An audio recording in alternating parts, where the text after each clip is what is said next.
ಜಾತ್ರೆ ಮಾಡ್ದಂಗೆ ಇವತ್ತಿನ ಜಾತ್ರೆ ಜಾತ್ರೆ ಶುರುವಾಗುತ್ತೆ. ಜಾತ್ರೆ ಜಾಗನೂ ಇವತ್ತು ಸ್ವಲ್ಪ ಗೊಂದಲದಿತ್ತು. ಇವತ್ತು ನಮ್ಮ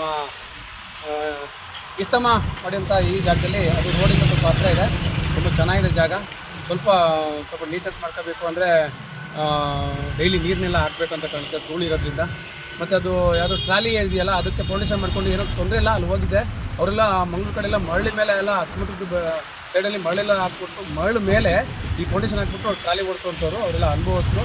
ಏನು ತೊಂದರೆ ಇಲ್ಲ ದೇವರಿಂದ ಅನ್ಕೊತೀನಿ. ಮತ್ತು ಇನ್ನೇನಪ್ಪ ಅಂದರೆ ಹೊಸ ಪುರಸಭೆ ಅಧಿಕಾರಿ ಇದ್ದೀರಾ, ಹೊಸ ಪುರಸಭೆ ಅಧ್ಯಕ್ಷರಿದ್ದೀರಾ, ದಯವಿಟ್ಟು ಈ ಹೇಮಾವತಿ ಸೇತುವೆಗೆ ಬಣ್ಣ ಹಾಕಿ ಮತ್ತು ಈ ರೋಡಿನಲ್ಲಿ ಇರುವಂಥ ಮಾರಣಾಂತಿಕ ಗುಂಡಿಗಳಿದ್ದಾವೆ, ದಯವಿಟ್ಟು ಅದನ್ನೆಲ್ಲ ಮುಚ್ಚಿಸಬೇಕು. PW ಅಧಿಕಾರಿ ಹತ್ರ ಮಾತಾಡಿದ್ವಿ, ಶಾಸಕರು ಅದ್ರ ಬಗ್ಗೆ ಗಮನ ಹರಿಸಿದ್ದಾರೆ.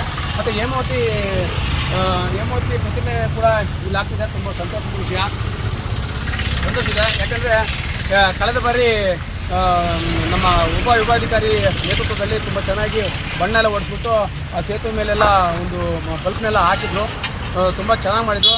ಈಗ ಎಲ್ಲ ಪುರಸಭೆ ಅಧಿಕಾರಿ ಆಗಿರ್ಬೋದು, ಅಧ್ಯಕ್ಷರಾಗಿರ್ಬೋದು, ಅವೆಲ್ಲ ಹೊಸಬ್ರಿದ್ದೀರಾ, ದಯವಿಟ್ಟು ಇಂಥ ಗಮನ ಹರಿಸಿ ಆದಷ್ಟು ಬೇಗ ಸೇತುವೆಗೆ ಒಂದು ಬಣ್ಣ ಹೊಡಿಸಿ. ಮಾರಣಾಂತಿಕ ಗುಂಡಿಗಳನ್ನು ದಯವಿಟ್ಟು TFC ಥಿಯೇಟ್ರ್ ಮುಂದ್ಗಡೆ ಒಂದಿದೆ, ಪೆಟ್ರೋಲ್ ಬಂಕ್ ಮುಂದ್ಗಡೆ ಒಂದಿದೆ, ಸೇರ್ ಬರುವಂಥ ದಾರಿ ಒಂದಿದೆ, ಆದಷ್ಟು ಬೇಗ ತರಾತುರಿ ಮಾಡೋಕ್ಕಿಂತ ಆದಷ್ಟು ಬೇಗ ಮಾಡಿ ಅಂತ ಕೇಳ್ಕೊಳ್ತೀನಿ.